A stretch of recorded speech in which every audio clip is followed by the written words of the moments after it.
Je me baladais près du canal et puis j'aperçois la rue Dieu. Ça peut paraître idiot, mais je me suis carrément demandé, c'est qui Dieu? Vaste question. En l'occurrence, les trois grandes religions monothéistes offrent autant de réponses différentes que cette rue offre d'anecdotes en lien avec Dieu. Premièrement, au 10 rue Dieu a vécu un rabbin résistant pendant la Seconde Guerre mondiale nommé Shneur Zalman Schneerson. Donc on va commencer par qui est Dieu pour les Juifs. Dans la Torah, plus précisément dans le livre du Deutéronome, on peut lire ce verset. Il résume un peu la foi d'un croyant juif. Écoute Israël, l'Éternel est notre Dieu, l'Éternel est un. Ça veut dire que les Juifs reconnaissent que Dieu est unique, qu'il existe depuis toujours et qu'il a tout créé.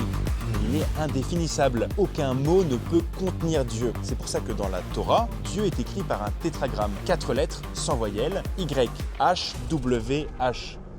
Après, Dieu a fait une alliance avec le peuple juif, d'où l'expression « notre Dieu ». Mais il y a aussi au numéro 1 une boutique Agnès B.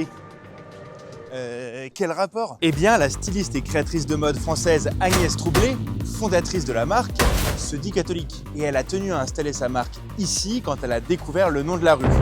Donc on va continuer par qui est Dieu pour les chrétiens. Et il y a une petite différence fondamentale avec le judaïsme, c'est que Dieu s'est fait homme en Jésus, vers l'an 0 du coup. Pour faire méga simple, en la personne de Jésus, Dieu lui-même vient vivre et habiter parmi les hommes. Dans la lettre de Paul à Timothée dans le Nouveau Testament, tu peux lire Le Christ Jésus est venu dans le monde pour sauver les pécheurs. Donc tous les crucifix que tu peux voir avec Jésus sur la croix, certes c'est un peu cloqué, mais c'est la preuve d'amour par excellence. Et Jésus est mort pour sauver les hommes et les femmes par amour et il est ressuscité, c'est-à-dire vivant. Et la résurrection, c'est ce en quoi les chrétiens croient.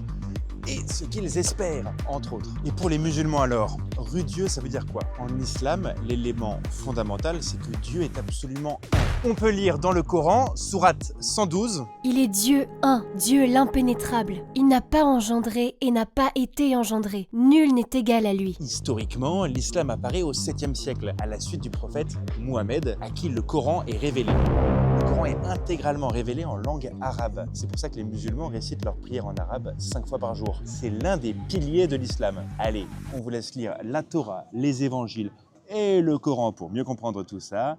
Enfin, on doit vous avouer que la rue Dieu concerne aussi un autre Dieu que celui des musulmans, des chrétiens ou des juifs. Elle tire son nom du général Charles Prosper Dieu, né en 1813, mort en 1860, mort des suites de ses blessures à la bataille de Solferino en 1959. Ce qui a permis au journal l'illustration de faire cette blague en une, Dieu, jeune encore au moment de sa mort. Allez, ciao!